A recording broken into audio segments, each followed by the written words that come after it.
Welcome back to Windsurfing.TV. Yes, we're here for another training diaries, although this one's a little bit different. As you know, if you watched the last one from here in Cape Town, we did a coaching clinic last week. Me and Colin Dixon from Windsurfing Coaching teamed up.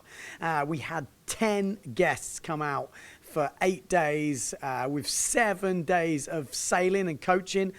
We videoed them through the week and we filmed their frills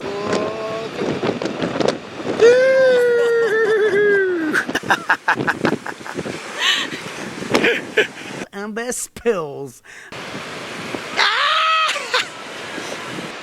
Yes. And we are going to bring you that this week. So that is what we're going to talk about. It was kind of like a surf safari. The forecast was all over the place the week they were here. So we did a lot of driving. Oh yes, but we had the Kennings trucks all lined up and we were literally going north, we were going south and pretty much north, south, dotting around. I think we sailed 5 or 6 different beaches that week. We had northwesterly winds, which is starboard tack at Whitsands. We were up in Paternoster. So we were everywhere. I don't think we got 2 days in a row the same, which it's not ideal when you're really coaching like that, but it is really good just to experience all the different conditions. So I think what's the best way to do this? We've got 10 guys. We'll run you through them. We had Galen. We had, Galen obviously from Liverpool. We had Scotty he's from Scotland. We also had Chris Bates from Liverpool as well. We had Rich, who's from Sweden, but living in England. We've also got Jean. Jean's from France, but actually living in Kenya. I didn't even know they were sailing up there, but you'll soon see that he can sail, that's for sure.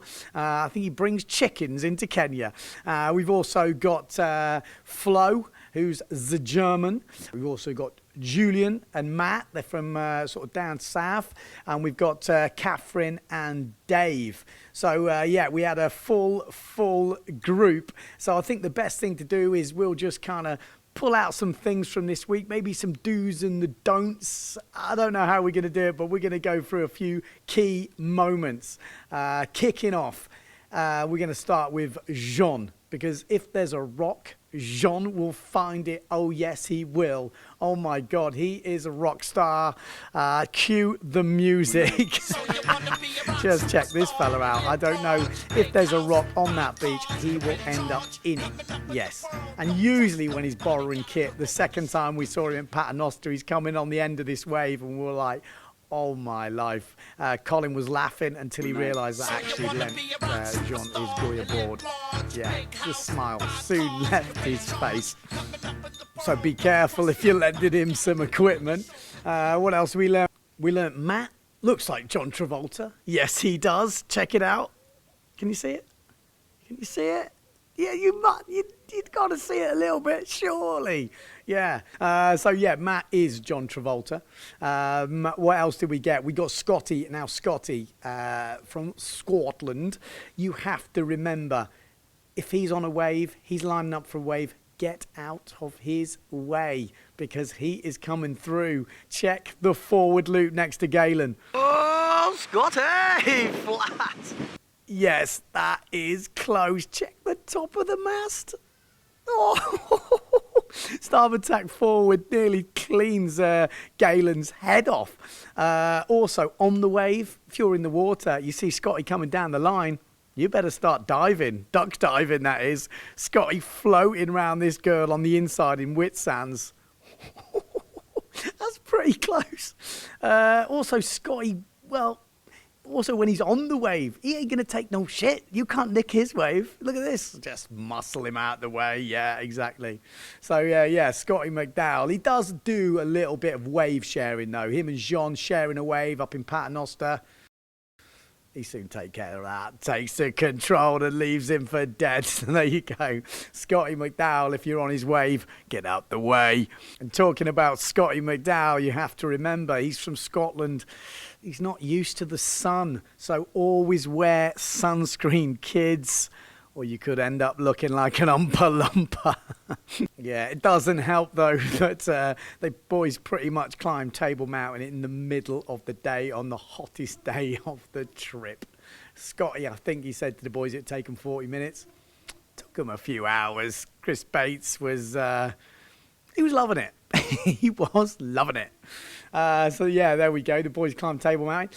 We've also got to mention Chris Bates because it is always the quiet ones. He had a bit of a quiet week. He classed himself as a wind surfer. He needs wind. So we had a bit of gusty wind that week. Not really his cup of tea. He was struggling to get going. We sorted that out, yes. If you need, sometimes you've got too much rocker, the board doesn't get going. So what you need to do is have a board with a bit flatter rocker. Couldn't afford a new board. It's okay. We had Pedro in the pink shorts sort his board out. There you go. Flatten that rocker out nicely. Oh, my life. I bet that bloke got a good picture.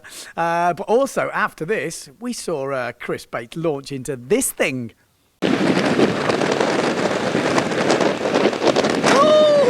Yes, pretty tasty out of nowhere. It was a perfect start to the push loop. Just needs to pull that front hand in, push out. Unfortunately, that was on one of the first days. We didn't get any more jumping. It was kind of a non-jumping week. It's a shame because the boys were going off in the jumping. Scotty McDowell. I mean, check some of these jumps out. You won't be able to look.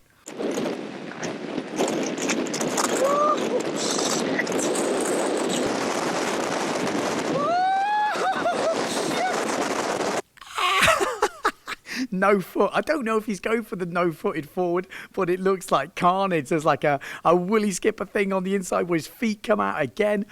Ow! But you've got to say, Scotty has got the jumps. His back loops have improved massively. He goes up, pulls the rig in. You can just see really controlled on the landing. This was the 5.0 in pretty decent wins. He's got that forward down as well. We needed to tweak him a little bit, but generally didn't have that much wind for jumping during the week, as I said. But Scotty was sailing super good.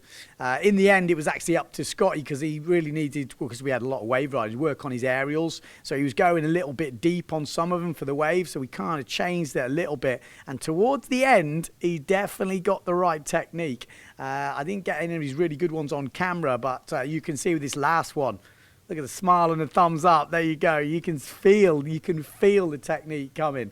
So Scotty McDowell, he might have had a good suntan this week, but he was ripping. What else did we do? We had Dave and Catherine. I mean, Dave.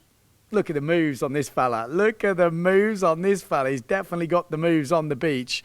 Although, to be honest, when he was getting the tips from Colin Dixon, the missus was ripping it up behind him.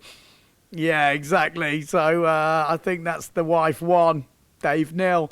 But he definitely won one of the best shirt awards. He's got the same taste in shirts as Colin Dixon. Oh, yeah. The boys bringing it. They're looking fine, boys. Looking good. What else we got to do? We got to mention Flo. Is a German living in England, and he bought too small a kit. You've got to say it. He was on small kit the whole week.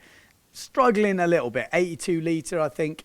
When he got the wind, he was up there, motoring. Started to go for a few tables, and they actually improved at the very end. That was actually after the coaching, this last one. But you can see he's getting his hips up there. That's what he needs to do. But shock, horror, it was a disaster. He lost the helmet. Yes, he lost the helmet. Now, this helmet has a bit of a story. Flo was, he had a really nasty accident when he was younger. He actually he got bit by a shark on the head. Yes, that's why he wears this helmet now. But that helmet is no more. It's gone. It was lost at Whitsands. If anyone out there has found that helmet, we need to hear from you because you'll make a German very happy. He's kind of locked himself in his bedroom. He hasn't appeared since. There was rumours he has found another helmet, but it's not the helmet. So if you found that helmet, please get in touch with us. It's very important. There might even be a reward. Not sure what it'll be. I don't think it's going to be very much, that's for sure. What else we got to talk about? We got to talk about Julian. Julian, he's been windsurfing a long time, longer than me. I've been windsurfing over 30 years, and he's been windsurfing longer than me, so, you know, can say that. So there's some habits that are a little bit stuck in, but we tried to push those limits. We said, Julian, you've got to go later. You're going too early. Come on, you've got to go late. You've got to hit that lip. Go on. Yes! Woo-hoo-hoo. That's better. Oh, yes, he did do that. Oh, yes, check this out. Julian sending it at the end, really going late. Actually, the worst thing about this is he was sailing awesome. We sailed down south on one of his last days, which is after the clinic. I was sailing as well, and I saw him get some awesome late hits. I got the camera out and he'd already come in. So unfortunately, I don't have any of that, but I can tell you now he is going later. He is definitely going later. And we're going to see some airs from that fella sometime soon, no doubt about it. So that was Julian. Who else have we got on there? We've also got Rich. Now, Rich is a dentist. Yes, from Sweden, living in England. His wife's a dentist too. And pretty much with this hit, I think he was trying to visit the dentist. Yeah, there's the speed check. Now if I can get in there. Whoa! Whoa! Sheesh! Yeah, he definitely could have lost a few front teeth there, but we love the commitment. Just come back from knee surgery, and he is going late. Yes, he's going late. And he had, like I said, on his first turn of the trip, I remember seeing the spray. He's got good body movement, and he just needs to get back into it. So it was really good to see his progression during the week, and especially those late kind of hits. The only thing he does need to do, he needs to remember when he's on the wave to look before jibing. Yes, don't jibe into the set, Rich. Yeah, don't jibe into the set, Rich. Do not jibe into the set. Next up, we have to make a pretty much a statement here. Whatever you do, do not steal a Scouser's wave. No, no, no. Especially if you're a kite surfer. Oh, feel the wrath. Now, Galen is a Scouser. Anyone out there doesn't know what a Scouser is? It's a person from Liverpool. Now, Harry Enfield did a sketch about the Scousers. I'm going to play you a little bit. Maybe you'll get an idea. Mary crushed them easy. This land's the place. Hey, sorry, pal. Oh, look, it's all right. It's all right. Hey, I said I'm sorry, all right? All right, just forget it. Are you telling me to forget it? Right, outside you! Oh, come on, I'll miss me. Yeah, they're all like that. All Scouts are like that. But check this out. He was not happy with this kite surfer. He came in, he threw the kit down, and he was waiting. He was waiting. Yes, he was. This guy was not getting away. He got his number. I think he even went back sailing, got a few waves, and he's only been sailing 2 years. Got to say, Galen, check the turns out, man. This guy is improving like every time he sails. But he's still seething. So yeah, he caught up with him. Like I said, he was not going to let him go. He caught up with him on the beach, and he gave him a good telling off. Check the finger. You can probably do your own commentary. I could do a little bit. Hey, mate. Hey, what are you doing? Licking my wave. God, I'm so bad at the Scouse accent. I'm going to leave it, but you can imagine. Fill in your own details. But he got a good roasting, that fella, and I don't think he'll be stealing his wave again. But like I said, Galen, like I say, he's been doing Colin's clinics for a bit, and he has improved a lot. Speaking to Colin, he's been going for back loops at Melt Boss the other day. He started to do more push loop because he was pulling the rig over and kicking the board away. A couple near the end of the day definitely looked more like backies. You could see the rotation changing. Again, unfortunately, we didn't get much jumping that week, or I'm sure he would have been really, really improved on that. But his wave riding definitely got better, and he started going later as well. And a few of the times, he went a bit too late. Setting up. Speed power flow. Yeah, what's it? Go on! Oh, no!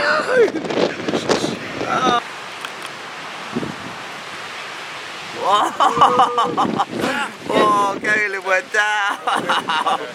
Yeah, he's just a little bit too late. And when we talk about late, we've got to talk about Jean the Chicken Man, yes, from Kenya.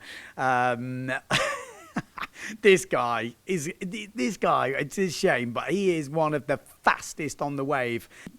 Yeah, I mean, he was just flying down the line. I kind of give a talk to the guys at the beginning of the week, just trying to get them to use the wave to get the speed. John definitely took this to heart, and he was fanging down the line. And he had kind of two things. He kind of wanted to do an air. Come on, John. Come on, son. Come on, son. Yes! Yes! Oh, shit. Or he wanted to do an air. Yeah, you can see he's pretty stacked. So he needs to kind of like, he needs a deep cut. Oh! He just wanted to do an aerial, absolutely going for it, and he had some horrendous late hits. He was just going for it big time. Oh! Here we go, Jean, come on. Come on, son. Oh, no, he got to it. Oh, shit. Oh, that's not bad. Nice. It's not bad. Oh, ow. Shit. Speed check. Wants the air. Wants the air.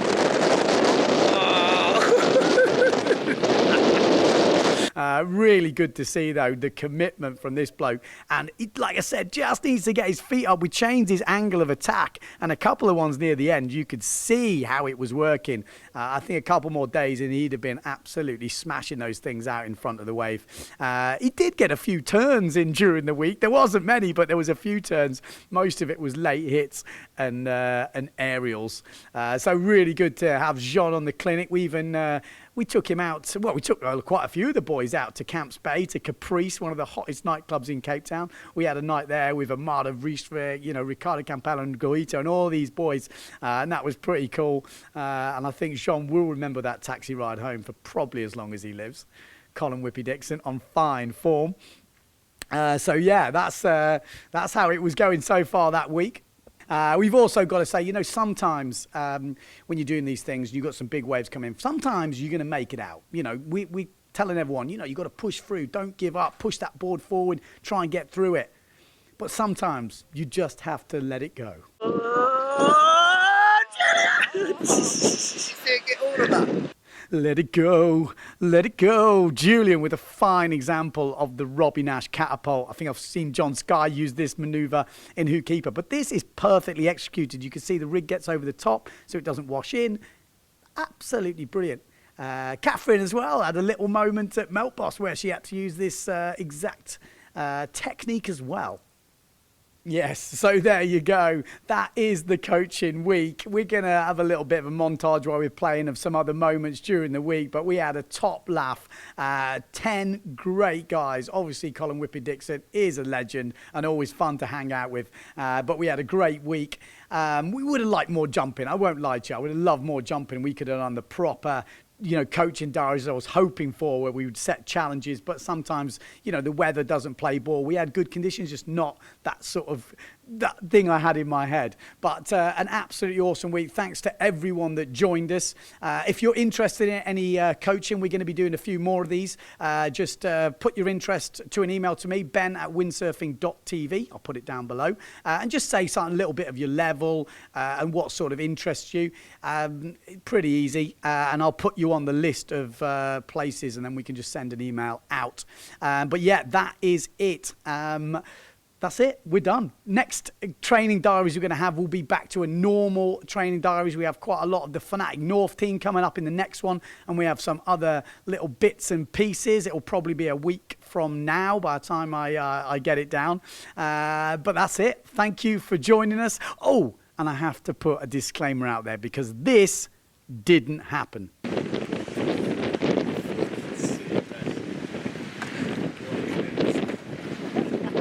Scott, what was that about? Scott, what happened there? They're sending the rescue boat for Bate. Oops. No, it definitely didn't happen. Anyone who was there that day will know. I had to save someone. I had to float out, give them my kit because they were on too small a board, too small a sail, and I was floating around with the sharks. trying to help one of the boys who was a friend of one of the guys on the course, and then the boat came out from Comickie and had to, you know, save him. I'm like, I don't want to be saved, I'm sailing back in. And then in the end I did end up getting a lift back upwind just to make it easier to come in, and then I came in on my own steam. I just wanted to clear that point up because there was rumours going around the beach that a couple of the clinic boys had got rescued. It wasn't the case, they weren't on the clinic. What can you say, boys? All right, that's it. I'm going off. It's Sunday. It's time for a quick few refreshments. Scotty, are you feeling lucky, mate? Bird shit on Scotty. What happened there? We were talking about shit, and Bird came over and shit on the Scotty. That's meant to be good luck, Scott.